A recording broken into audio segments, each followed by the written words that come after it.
પ્રશ્ન નંબર 119 કોઈપણ સદીનો છેલ્લો દિવસ કયો હોઈ શકે નહીં? કયો વાર ક્યારે હોઈ શકે નહીં? તો કે કયા કયા હોઈ શકે એ આપણને ખ્યાલ હોય તો કયો નથી આપણને ખ્યાલ આવી જશે. કોઈ પણ 100 વર્ષની સદી હોય તો એમાં વધારાના દિવસો કેટલા મળે? 5. એ જ આગળ જઈએ તો 200 થાય તો કેટલા વધશે? 10. એટલે કે અહીંયા વધારાના કેટલા મળશે? 3. અને એ જ 300 વર્ષ થશે તો કેટલા થશે? અહીંયા 15. તો 15માંથી અહીંયા તો કેટલા મળશે વધારાના દિવસ? 1. અને એ જ હવે આગળ જશે તો શું થઈ જશે?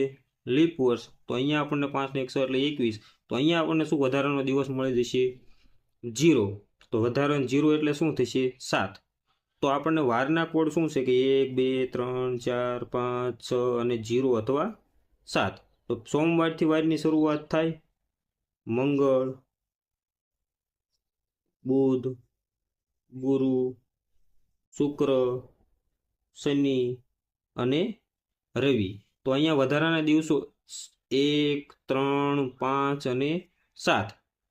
1 3 5 અને 7 જે મળે છે એ સદીના છેલ્લા દિવસે હોઈ શકે. એના સિવાયના વાર હોય એ ક્યારેય પણ આવી શકે નહીં.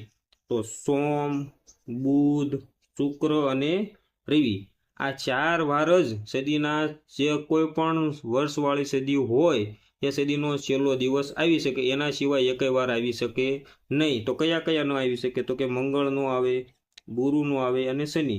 એટલે કે મંગળ, ગુરુ અને શનિ આ 3 વાર ક્યારે પણ કોઈ પણ સદી હોય એનો છેલ્લો દિવસ ક્યારેય હોય નહીં. તો ઓપ્શન નંબર સી માં આપણને ગુરુવાર આપેલો છે જે ક્યારેય હોય નહીં. સોમ, બુધ અને શુક્ર અને એક બીજું શું છે? રવિ. આ 4 વાર એવા છે કે 4માંથી કોઈ પણ એક વાર આવી શકે.